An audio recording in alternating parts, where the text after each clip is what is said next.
Yun, kakagising ko nga alam pala. Tanghali na ngayon, mag-12:40, ganyan. Kakagising ko lang, nakaiglip ako dun sa baba pagtapos namin kumain nila Mia. At ngayon, ang gagawin ko ay maglalaba na muna ako. Hindi rin ako nag-jogging kanina o nagpapawis kanina umaga. Hindi rin tayo nag-bike. Kasi iba yung nararamdaman ko, parang bilis ko mapagod nga. O ngayon nga hiningal na kaagad ako. Umakit na ako ng hagdan habang nagsasalita. Para hindi sayang yung araw.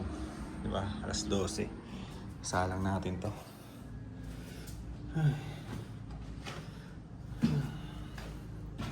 Pag pagod ang isip, mabilis mapagod ang katawan. Diba? Nabalaba muna mga tol.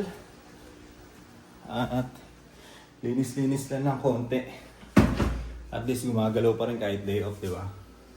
Kahit day off. At least gumagalaw pa rin kahit nagpapahinga. Pinapahinga ko yung sarili ko ngayon.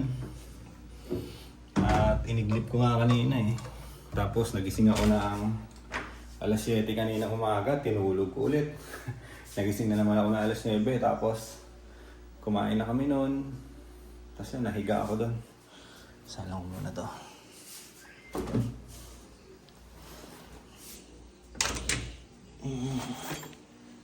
Uy, may sinturon pa. Wait lang. Tatanggalin natin yan.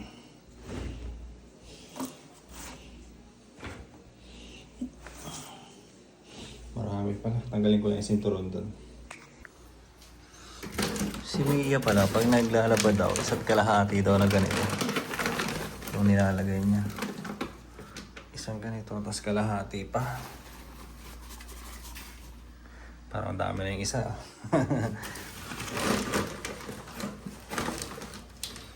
Tapos kalahati. Patestingin muna natin. Kunti kasi rin yung bula pagka isang ganun eh. Iba mo ha.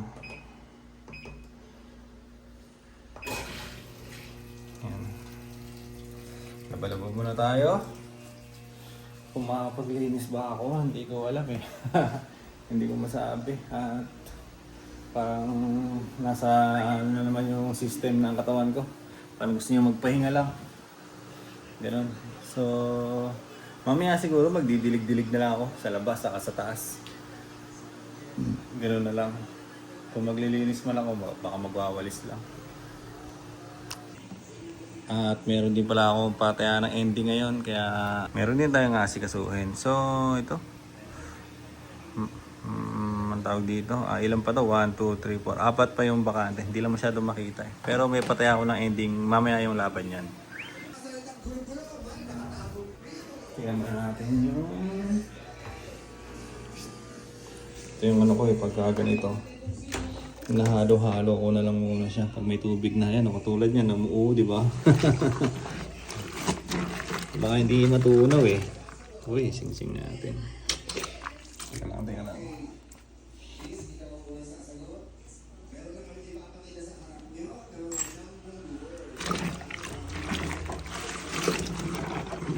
Ayan, good na.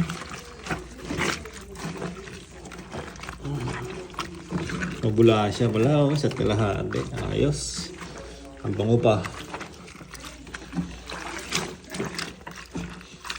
Ayan, nagdurog na yung mga nasa ibabaw kanina.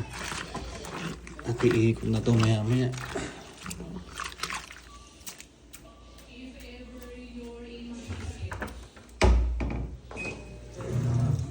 Ayan o.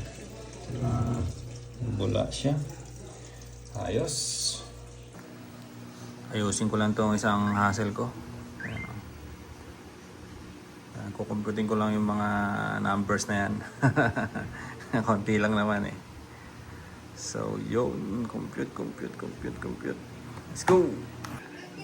Tapos na nga pala ako sa kinumpute ko kanina na bill. Ngayon, ang gagawin ko naman, edit ko naman tong listahan natin para sa NBA game pustahan. Bukas naman to. Thursday, March 26. Ayusin natin to, burahin natin to lahat at ilalagay natin dyan yung mga maglalaro at yung mga mapapanalunan nila. So, yun lang. Let's go! Di ba kahit na tinatamad tayo, meron pa rin trabaho, hindi pa rin nauubusan ng trabaho, kaya tuloy-tuloy lang. Tinatamad minsan sa physical, pero yung sa ginagawa natin, yun, tuloy-tuloy pa rin. Hindi natin pwedeng hinto itong mga to. Hindi tayo pwedeng magpahinga, di ba? Kasi walang money, wala tayong commission. Pag wala tayong gagawin, wala tayong matatanggap na commission, di ba? So yun, asikasuhin ko na muna yun, tapos banat na naman tayo sa pa-ending natin mamaya. Ganun lang ang buhay natin. Let's go!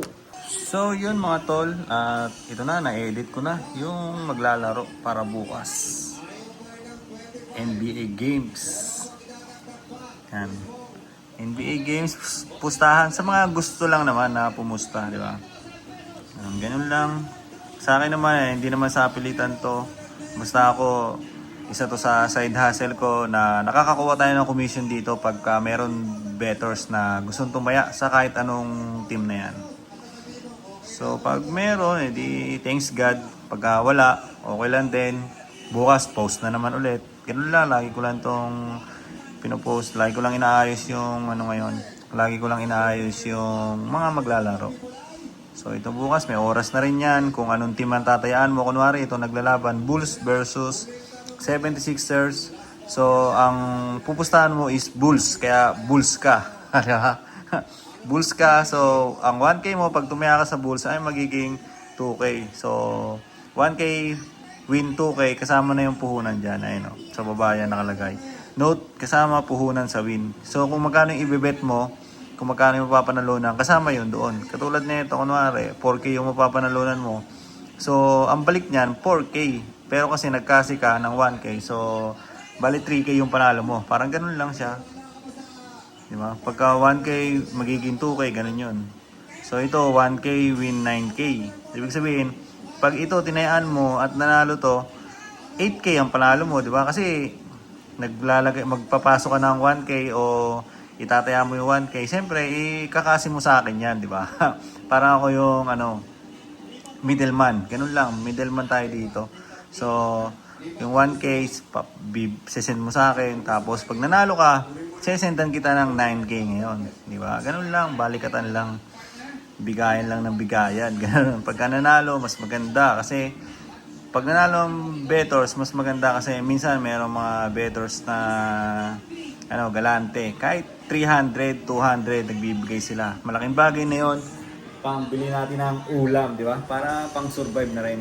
So, ilang mga tol, ayusin ko na muna, ipopost ko na muna, tapos mamaya tignan natin kung ano pa yung mga magagawa natin sa araw na to. So, yun mga tol, ang gagawin ko naman ngayon habang nakahiga tayo ay magsesend na tayo ng payment reminders sa mga bettors natin sa ending ngayong araw. So, ito nga pala yung natin dyan. Yung naka-edit na payment reminders. So, sesendan ko na lang yung mga bettors natin isa-isa kung ano yung number nila, yung taya nila ngayon.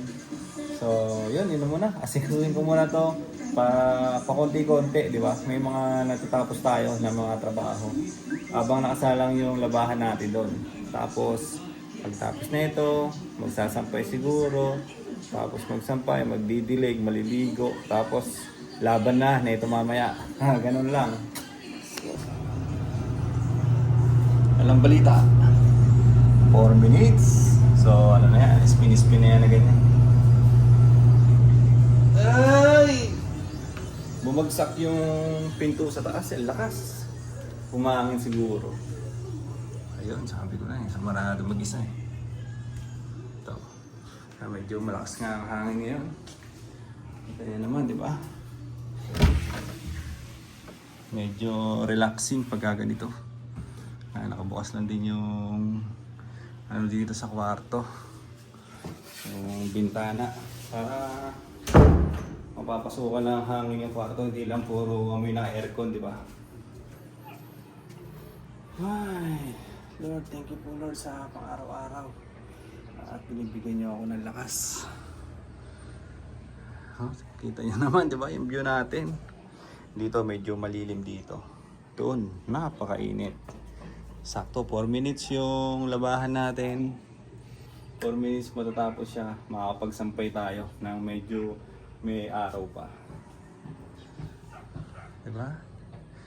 Kita nyo naman yung mga tol, napakatahimik. Pagmasdan mo yung alon ng pispan, diba? Ano, yung hangin pupunta dito. Yung alon papunta rin dito. Ay, napakapayapa lang. Ito yung gusto ko, mapayapa. Kaso sobrang payapa lang kasi ako lang mag-isa. Ngayon, wala sila Mia. Sila yung nagbabantay ngayon ng shop. Kung meron sanang, diba? Kung meron sana tayong kasama dito sa bahay, si Baby, diba? Dito sana si Baby. Ay, okay na siguro yung magiging setup natin. At tuloy-tuloy lang tayo nun sa mga hassle habang nandito tayo, di ba? Kahit wala nang labasan nun. Lalabas lang pag gusto ma-relax, di ba? Punta ng mall, ganun lang. Punta ng mall, vlogging, biking, di ba? Kanina talaga, target ko, kanina umaga. Target ko talaga is magising ako ng 5 AM. Maglakad-lakad lang muna ako.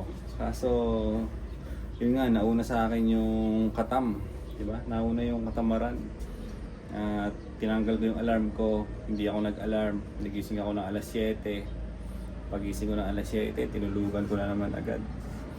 Yun, hindi ako nag-bike, hindi ko pinilit mag-bike muna kasi parang nung nag-bike ako nung medyo malayo, iba rin yung pakiramdam ko noon eh. Pilit siya. Hindi na siya yung katulad na dati nung bata ako na pag nag-exercise ako, parang wala akong nararamdaman, hindi ako napapagod.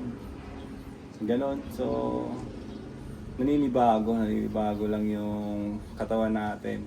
Sabi nga nila, di ba? Konektado ang isip sa katawan. So, kapag pagod ang isip, ang katawan mo ay ganon din. Makakaramdam din ng pagod kahit na wala kang ginagawa physical, di ba? Kahit na minsan nga, yung iba daw, pag gising, parang bigat na ng katawan eh. Pagod na agad, di ba? So, ganun din sa atin, yun yung nararanasan natin ngayon. Kita nyo naman kanina, di ba? Sinishare ko dito kung ano yung mga ginagawa ko. Tama yung sa mental health natin eh, di ba? Sa mental health natin kasi tuloy-tuloy ang trabaho, hindi naman physical. Tuloy-tuloy ang trabaho natin online. Pero, yun, hindi ko hihinto yun kasi hindi naman din masyadong pressure, di ba? Ganun-ganun lang siya, marami lang inaasikaso. Pero kaya naman lagpasan. Ganun lang. So, tapos na siguro yung nilalabhan natin. At isasampay na muna natin dito. Let's go!